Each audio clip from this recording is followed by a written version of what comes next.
The Substance critiques this toxic obsession with body image against women in our society through this captivating use of symbolic storytelling. Instead of an internal monologue about the issues with her aging body, we see her body physically split into two, one young and one old. The spaces throughout the film somehow feel claustrophobic and too big at the same time, personifying how she feels trapped inside of this life of glamour and the performance that she has become so addicted to. Yet, anytime she tries to leave those spaces, she is met with this brutalist architecture. Even her apartment feels strangely flawless, as if it's barely even lived in. Almost as if the real world feels even more foreign and wrong than this life on the stage. Despite Elizabeth clearly being on the verge of this psychological breakdown, we never hear her say that even once. Yet somehow we always know what she is thinking and feeling. This style of cinematography is called German Expressionism, popularized in the 1920s with classic films like the original Nosferatu, where the point is not to make the world look real or even artificial, but to make the world a physical manifestation of the psychological state and emotional state of our protagonist throughout the film.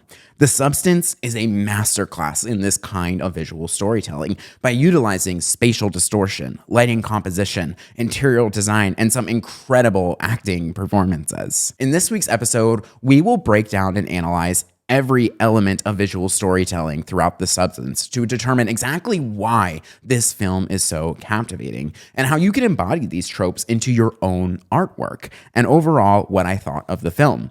Welcome back to Nicky at Night. I am your host, Nicky Reardon, and this is our first episode of the new year. I guess actually there was an episode posted, but it's the first episode of the new year for me. I'm so happy to be back. I'm so sorry for the delay. There was Los Angeles is on fire. Los Angeles is on fire. Thankfully, I'm okay. I only had to evacuate for one day, and just things are, knock on wood, getting better. But thank you for the many kind comments and just DMs and all of that. It really warmed my heart to see people really care and were thinking of me. And I want to talk about The Substance because I watched this movie for the first time over winter break, and oh my God, I know I'm so late, okay? I know I'm late, but it's getting a theatrical release January 19th, so I'm hoping this will cause a new wake of people to see the film who are interested in talking about it, because this film is so captivating. One, from this very prolonged metaphor and symbolism of self-hatred and body image, and this very challenging narrative on society's obsession with those things, but also visually, oh my God, it is a masterpiece. I really hope it wins Oscars. I know Demi Moore just won a Golden Globe, which was so awesome. Her performance is insane in this film. And I was so fascinated by this storytelling. It is so fascinating when you look at the visuals of this, because when it comes to any sort of filmmaking or arts form, there's this idea of realism versus idealism. And I think very early nostalgic films that I think of, talking about the original Nosferatu, or even things like The Wizard of Oz, were so fantastical and beautiful and colorful in this way, where those films felt like magic to watch. But then in the early 2000s and late 90s, we saw this rapid improvement of CGI technology. So studios became obsessed with looking like the most realistic fictional thing possible. I think one of the greatest examples is the MCU, because that technology was so new and constantly being innovated and developed, it was cool for audiences at that time to see this big explosion that looked so real, or see Thanos look so real, whatever. But that became the norm, and then we all got sick of it. I'm so tired of it. The MCU has lost me. And I think we have really loved this idea of idealism and fantastical filmmaking again. I think a great example of somebody who did this really well recently was the Barbie movie. It is perfectly practically impractical, It is real in the sense of those were real Barbie designs, real costumes worn by Barbies, real houses of Barbie toys. But it's all entirely fantasy and fiction, and also completely unrealistic. It's houses without walls, blah, blah, blah. So that makes it cool. It's cool that it is this balance of realism and idealism at the same time. And now that we live in a world with endless video content, I think the most successful films will be things that continue to differentiate themselves in this way by leaning into these very fantastical designs of, set design, wardrobe, makeup, etc., that an individual like me could never create on their own. Going at that, I really want to talk about Coralie Fargeau, she's a French director. I think this is the second film she's directed ever. Had this quote about the origin for the thesis of the film. Women can tyrannize our bodies to fit these expectations of society, and how the external gaze can shape our relationship to our own body. And the opening shot of this movie personifies this firsthand. We see the Hollywood star and how it represents her career in show business as an aging woman. We see how over time it is slowly weathered and damaged. But even more than that, we see how people visibly respect it even less as it ages. They start to walk over it instead of around it. They start to drop things on it and not pick them up, or even just ignore it altogether. It is giving us this physical representation of how the media treats women as they age. And this is why she ends up being pushed to this brink of psychological collapse in this very toxic industry. Even at the beginning of the film, they wish her happy birthday. And it's interesting that the happy birthday almost feels like an insult. She's not happy to hear that. She's not really in a good mood or thanking these people. And that you see how this, her aging is no longer feels like something to be celebrated, but is almost like she feels like she is aging out, which leads her to, fall in love with wanting to take this idea of the substance, and we get the birth of Sue. And although there is this physical rebirth with the birth of Sue, there is a clear lack of mental rebirth. To quote Demi Moore, Sue could have said, "I'm going to have my own production company. I'm going to make my own show." But there's that curse of familiarity. We all fall back into the same patterns until we break them. She's not chasing a better life. What she's chasing is the validation from these people who denied her. But by doing that, she dooms herself to suffer the exact same fate in the exact same business that she endured the first time. When so much of our society places these value of a woman based on their looks, it's almost as if she has no choice but to focus on this external sense of validation to tell her she is worthy, even to her own detriment. There is no greater example of this in the film than the scene in the mirror before her first date.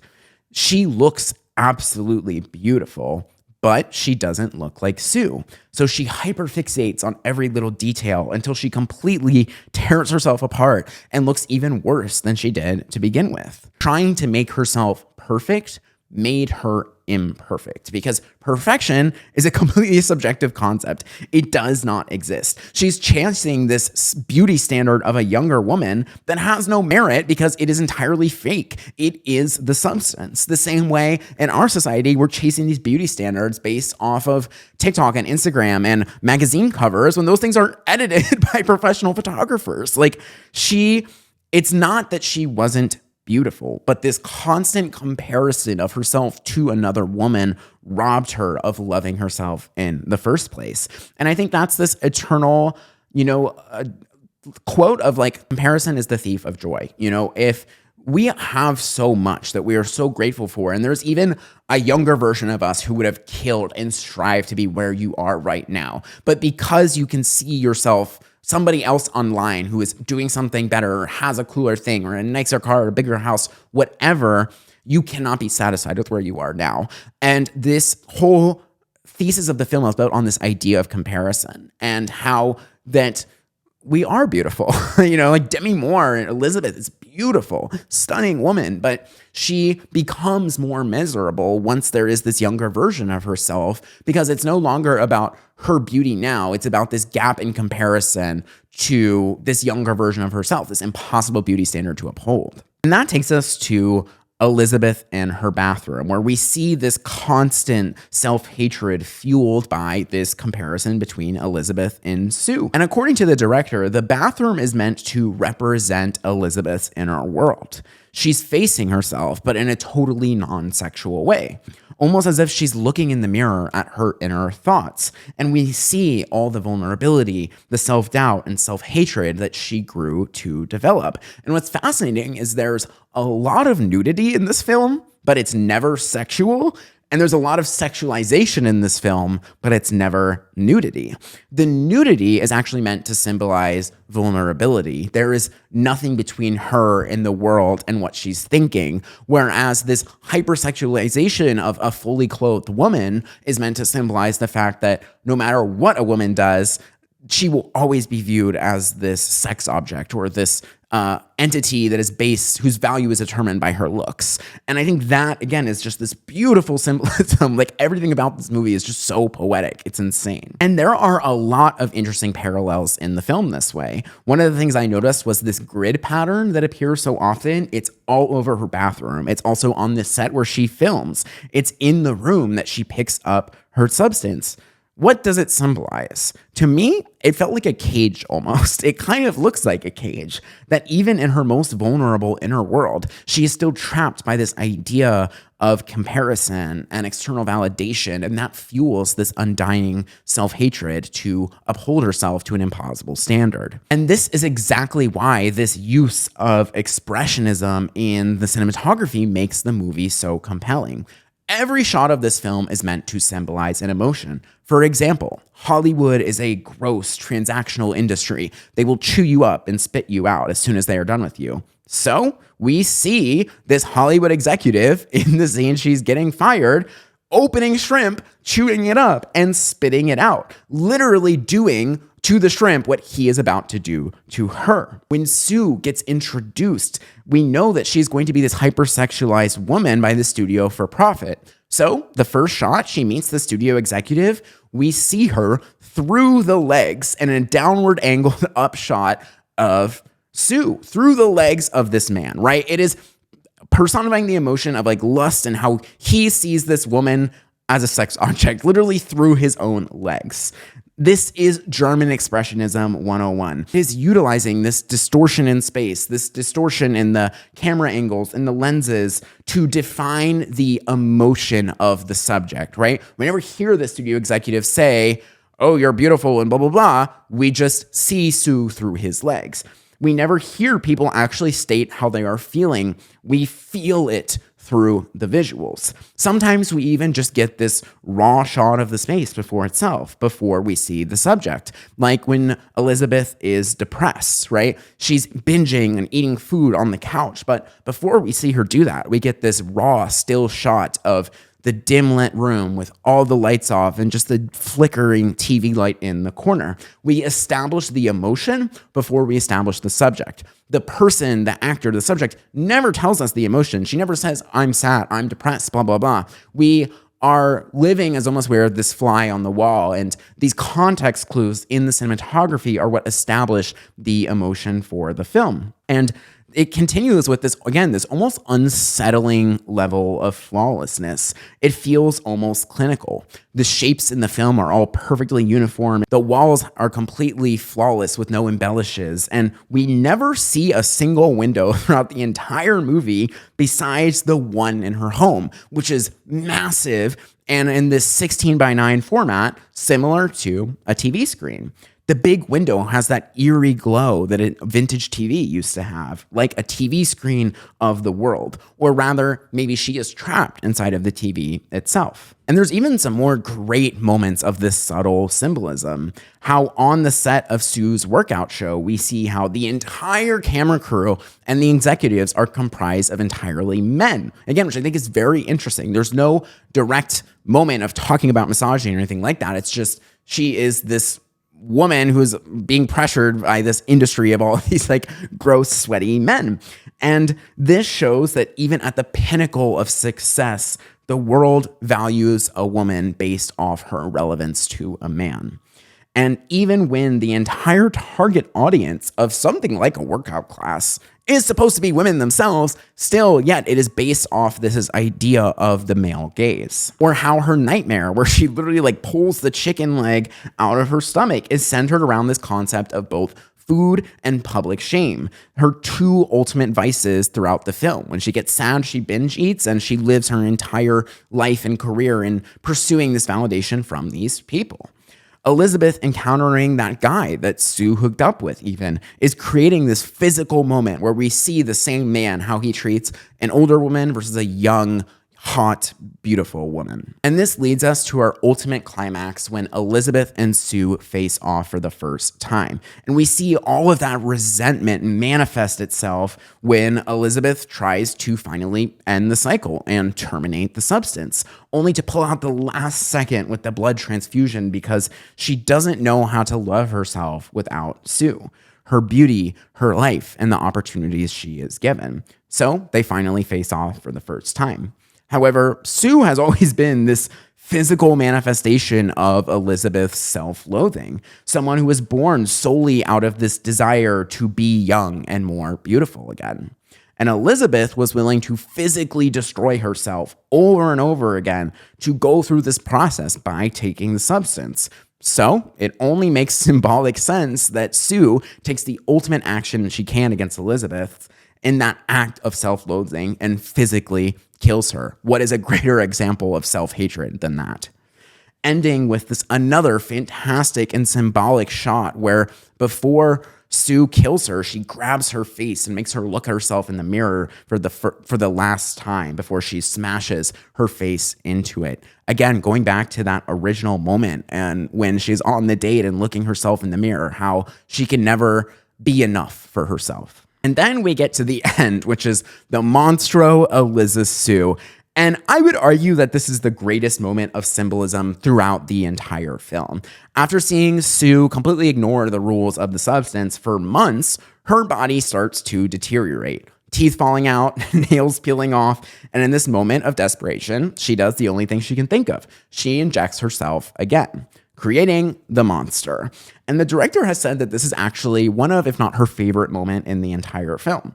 Quote, "It's the first moment she actually loves herself and looks at herself in the mirror with tenderness and love." And what's fascinating is here we finally see this theme of self-hatred flip on its head. While Eliza Sue looks the worst she ever has physically, she loves herself the most emotionally, and we see her care for herself with such genuine love. You know, she is a monster. She only has that one little tiny strand of hair, yet she takes the time to straighten it so elegantly.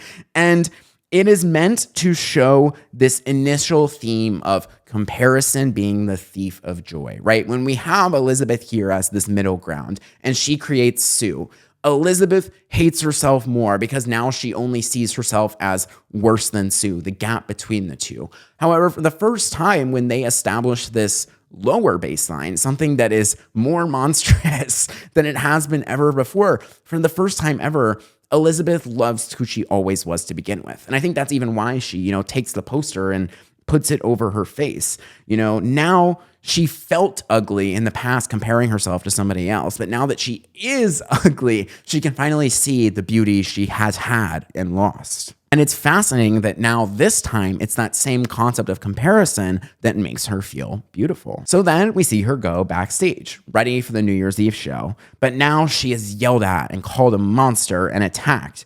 And then we get to the sequence where they start spraying blood everywhere. And until she finally lands back on her star, and for the first time in bliss and eagerness, she is happy to fade into nothingness. And I will be honest, I hated the ending of this film.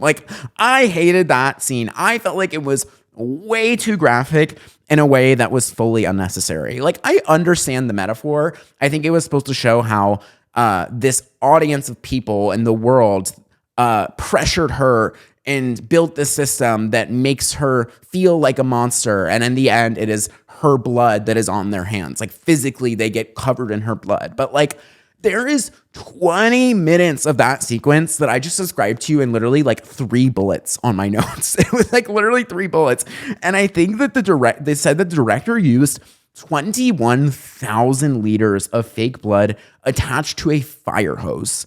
And that was a 20-minute sequence. I'm just I don't know. I personally just felt like that quantity of gore was unnecessary to get the thesis and ending still.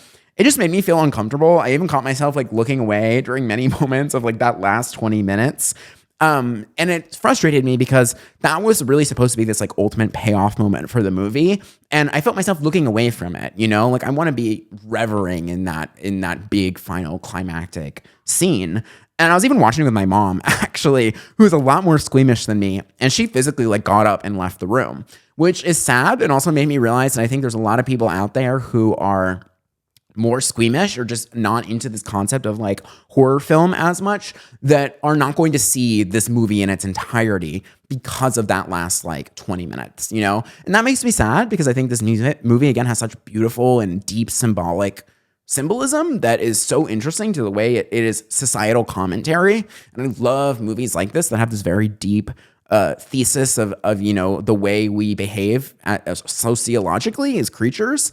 And I think that it causes such deep introspection, but the fact that people won't see it because of some very like inconsequential special effect gore that like didn't really need to be in the film. And I would think that they could have used that extra 20 minutes to explore some very, very interesting things. Like one of the things I really felt like is I wish we got more time before Sue started to abuse the substance. Like I just knew that that's where the plot was going to go eventually. You know, the second they go, you can only do this for 7 days. They make a big deal about it only being 7 days.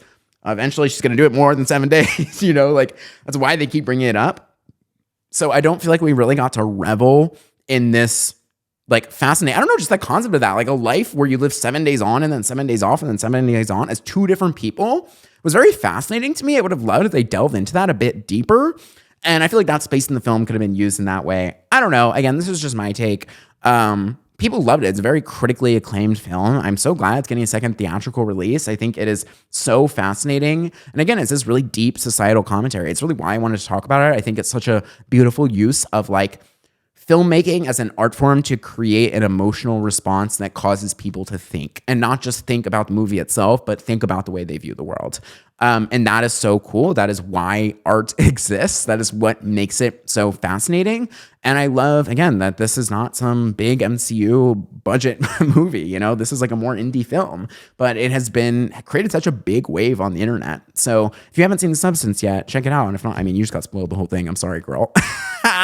But anyways, thank you so much for tuning in this week. And I will see y'all next week. And don't forget to subscribe. Oh my God, please follow the Spotify. We're so close.